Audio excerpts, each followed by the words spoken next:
Hello and welcome to my October-November reading wrap-up. I have been a fiend for reading these last 2 months. I read over 20 books in the last 2 months, which is crazy. And I also hit my Goodreads goal of reading 70 books this year. So I'm so excited I hit my goal so early. I'm gonna have to set a way bigger goal for next year. And as always, I do these videos vlog style, so it's gonna cut to different days of me whenever I first finished all of these books throughout the video. Also, this video is brought to you by Squarespace, an all-in-one platform for building your brand and growing your online business. I will talk more about them later. And the first books I'm gonna talk about are the books that I read in my Instagram chooses, the books I read for a week. You guys picked some good books for me to read, except for one, which I hated. Firstly is Things We Never Got Over. 6 freaking stars. I love this book so much. This is definitely in my top 3 books, if not my #1 book that I read in the last 2 months. It's about bearded bad boy Barber Knox. He is a grumpy man. And then there's Naomi, the sunshine. We've got Grumpy Sunshine, who has just run away from her wedding, and she goes to this small town where her evil twin leaves her with her 11-year-old daughter and robs her. So Naomi is stuck in this random town with no money,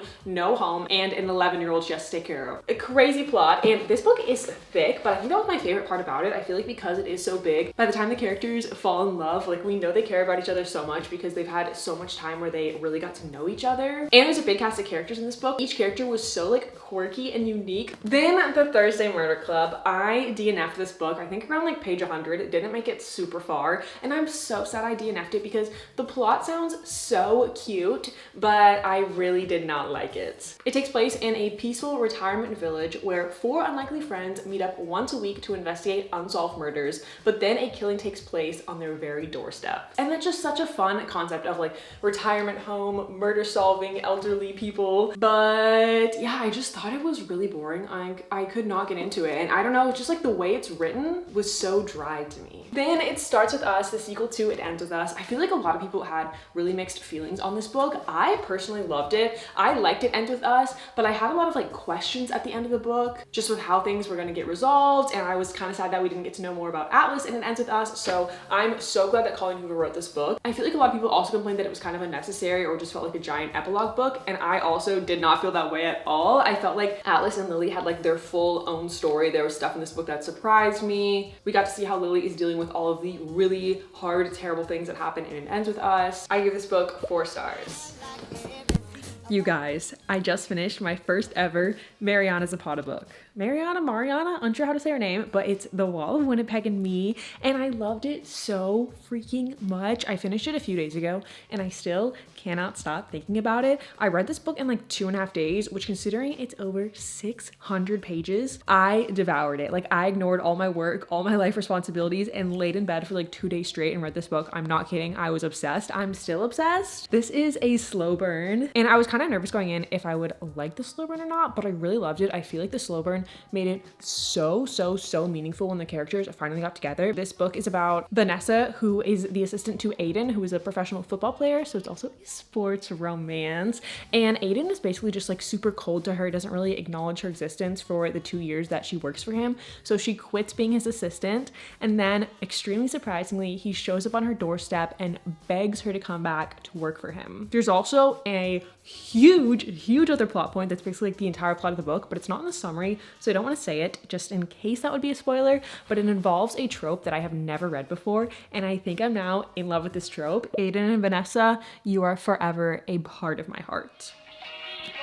Then I read A Touch of Darkness. Actually, I read the first 3 books in the Hades Persephone series, and it's a 5-star series for me so far. I love it so much. The series is a romance between Hades, the god of the underworld, and Persephone, the goddess of spring, which like their goddessness are so opposite. You'd think that they would not work well together, but they work so well together, and it's a very steamy romance, which I love. Plus, I love that it's like a Greek mythology, but it takes place in modern day, so you get to like learn about like all the gods and goddesses and the myths, but it still takes place in like modern times where Persephone is like going through like getting a job and like making friends and stuff like that. So it's like very relatable, even though our main characters are literally gods. And I have 1 book left in the series, and I don't want to finish it because I love it that much. I just finished reading 3 spooky books that I read in my reading spooky books for a day in honor of Halloween. First, If We Were Villains. I felt kind of conflicted about this book. I gave it 4 stars. It's dark academia and the main character's name is Oliver, and it starts on the day he's being released from jail, and he takes us back in time to tell the story of what landed him in prison when he was in college studying Shakespeare and theater with all of his friends. And it's very depressing, which I like sad books. It's not like tearjerker sad. It's more just like there's not really like happy moments. Like I just like want the characters to be happy so bad. But this book was so well written. There's a lot of Shakespeare references. I don't know anything about Shakespeare, but I still liked it. Very heavy dark academia, which was really fun to read for fall. Two Can Keep a Secret by Karen and McManus. This is a YA mystery book and I gave it 4.5 stars. I really liked it. This is dual POV that follows Ellery and Malcolm, and they live in this town called Echo Ridge, and in the past girls have gone missing and even ended up dead, and in present day it's all happening again. And I really liked it. Ellery, she like loves true crime, and she is like that teen detective trope that I love, like police who, you know, Ellery has got the case under control. Like I just love that theme in murder mystery books where the teens, they know more than the cops, let's be real. And it's got a romance subplot, which I love, so cute. And just like the whole town, there's like this spooky amusement park in town as well, which like really fits with the murder spooky vibe. And yeah, overall just like super fun YA mystery thriller. Then The House Across the Lake, another thriller. And this book is about Casey, who is a recently widowed actress. Armed with bourbon and her binoculars, she spends all of her time on her lake house watching her neighbors across the lake who live in this glass house. And one day one of the neighbors, Catherine, goes missing, and Casey takes it upon herself to figure out what the heck is going on. But the plot twist, oh, it's crazy. I never saw it coming. I read a bunch of reviews and some people said the plot twist didn't work for them, but it really worked for me. Like it was so surprising to me. So I'm curious if you guys have read this book. Did you like the twist at the end? Definitely recommend. Next up, I read Bear to You, but before we talk about Bear to You, I want to tell you guys about the sponsor of today's video, which is Squarespace. I think the coolest feature that Squarespace offers is that you can really create a community aspect with likes, comments, and replies. If you're somebody looking to start a book blog, this would be absolutely perfect for you. And Squarespace allows you the ability to sell your products online. Another really cool feature is that you can monetize content like videos, a course, or a newsletter by creating a membership area. This will allow you to have a completely new stream of income for your business. And I created my own website. It features my different social media channels and books that I love. So you can head to squarespace.com, and when you're ready to launch, go to my link to get 10% off your first purchase of a website or domain. Okay, let's talk about Bear to You. This book is about Gideon and Eva. They're both like instantly attracted to each other. They both work in the same building, so kind of a workplace romance, even though they don't work at the same company. And they also both have demons of their own. And this is a very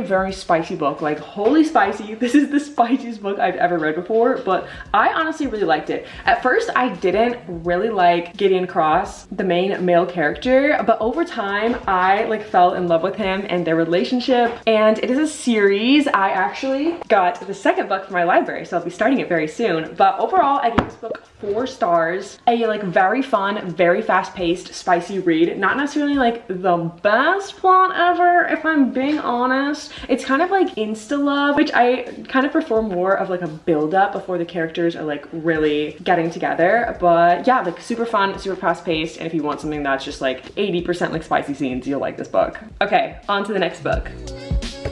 I just finished listening to the audiobook of the X Hags, and it was so cute. I thought the story was so fun and like perfect for the Halloween mood or just like the fall mood in general. It's about a girl who is a witch, and her and her boyfriend break up, and so she kind of like jokingly casts a curse on him. She thinks it's fake, but then it turns out that curse might be real, which is why it's called the X Hags. And he comes back to her town like way later. They reconnect, and it was just so cute. Just like the witchy aspect was so fun. Overall, I gave it 4 stars just because it is like a lighter read and it takes place in a small town, which is perfect for like the autumn vibes are definitely there. And there was also like witchy problems outside of just the romance, which I love. Overall, I loved it. Super cute.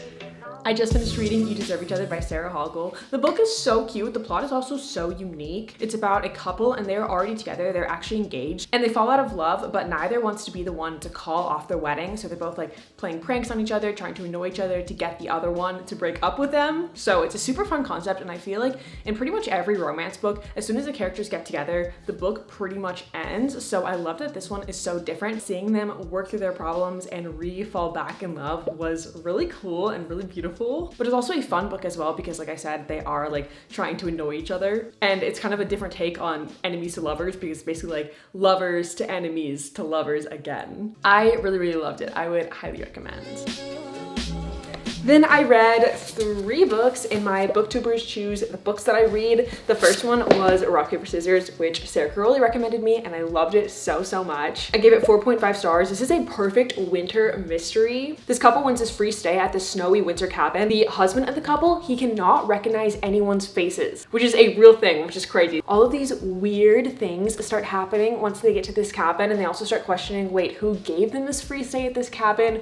What is going on? Never guess the ending, and there's so many cliffhangers in this book. Like every chapter ended in like a mini cliffhanger, so it was very fast paced because I was always like, what is going to happen next? Then I read Ender's Game, which Haley Pham recommended me. This is my first sci-fi book ever, and I gave the book 3.75 stars just because I don't know if it's fully my kind of book, but I still really enjoyed it. The book has a really interesting plot. It's about this kid named Ender, and he starts out at 6 years old, and he's basically like a baby genius. And in Ender's world, Earth has been under attack for generations, and Ender is sent as a 6-year-old to battle school. It had a huge plot twist at the end that I didn't see coming, but there was a lot of like war talk and like battle practicing and stuff, which like I said, I don't know was like fully my thing, but it's super different read, and I'm glad I read it because I never would have picked it up on my own. And then Confess by Colleen Hoover. I read this based on Alexa Ray's recommendation, and I love this book so much. I mean, I love pretty much all Colleen Hoover books. I gave this book 5 stars, and this book is about Auburn, who wanders into a Dallas art studio in search of a job, where she meets Owen, who is the artist, and Owen and Auburn instantly like each other. They've got like a thing going on, but Owen is keeping a major secret from her.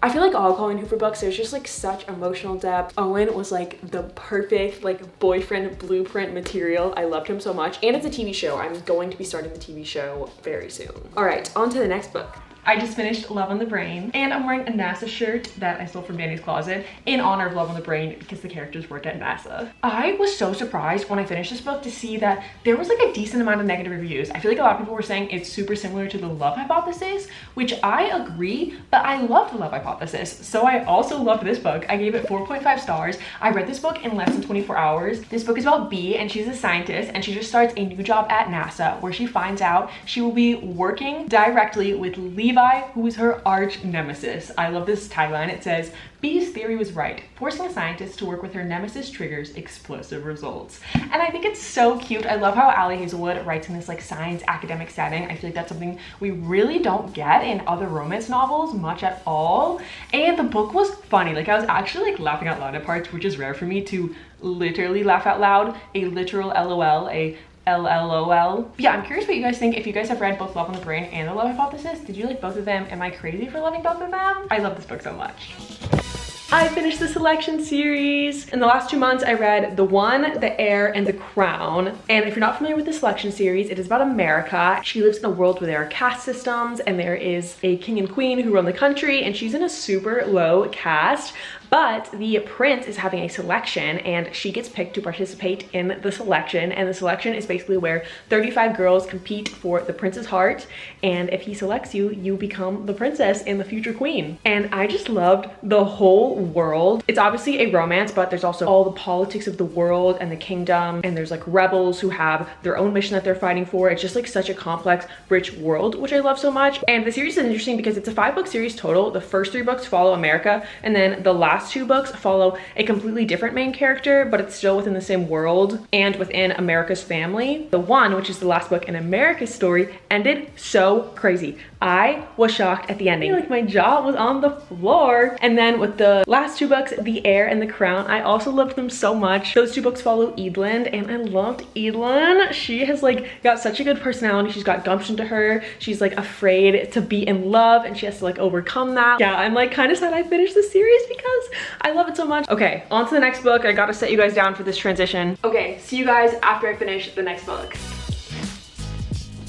Oh my gosh, my camera was a little high up for that transition. First up, The Dead Romantics. I gave this book 4 stars. I thought it was super cute. It's about Florence, who is a ghostwriter for a really popular romance author, and she can also see ghosts, which I did not know before starting the book. And one day, the ghost that she sees is none other than her editor, a tall, handsome man. I love that this had such a unique plot. I've never ever read a book before about a romance between a living person and a ghost. And I did guess the ending in the last like third of the book, but prior to that I had no idea what was gonna happen. I was like, this man is a ghost. How could they possibly be together? I was so stressed. The only reason that I didn't give it higher than 4 stars is because I feel like it's like a light, fun romance, and I wish it had like a little bit more depth, but yeah, overall I really liked it. Super unique. Then When Breath Becomes Air, oh my gosh, I love this book. This is a nonfiction book. It's a memoir, maybe the first memoir I've ever read, possibly. And it's about Paul, and he is in training to be a neurosurgeon. He's gone through med school. He's currently in residency, and then he gets diagnosed with cancer. And this book is so heartbreaking. I cried like a baby at the end, but it also takes you on the entire roller coaster of emotions that Paul feels when he finds out he's dying, from having hope to anger, denial, sadness, love, and appreciation for the time that he has left. Like so many emotions. And what's also really heartbreaking is that he's in residency. He's worked so many years to become a doctor. Because of his diagnosis, he will never become a doctor. He goes from being the one doing surgeries to being a patient in the hospital. The Alchemist, I give this book 3.5 stars. First of all, I love the cover. I think it is stunning. It's about a guy who's a shepherd, and he has a dream about finding treasure, and he goes on this whole journey in search of the treasure. And what I loved about this book, I won't spoil whether or not he finds the treasure at the end, but I feel like this book is truly about the journey, like the people he meets on the way, the places that he sees, the life experiences he has. And it had a lot of cool life lessons about like really pursuing your passion and your own personal destiny. And it's a super short read. I feel like this book is a really great palate cleanser, or good if you're in a reading slump, just to read something fast and different. It's definitely different from what I would normally read. And that is all of the, I don't even know how many books I read in October and November. I hope you guys enjoyed this video. Let me know your book recs for December, because I'm making my December TBR. And yeah, I will see you guys in my next video. Bye.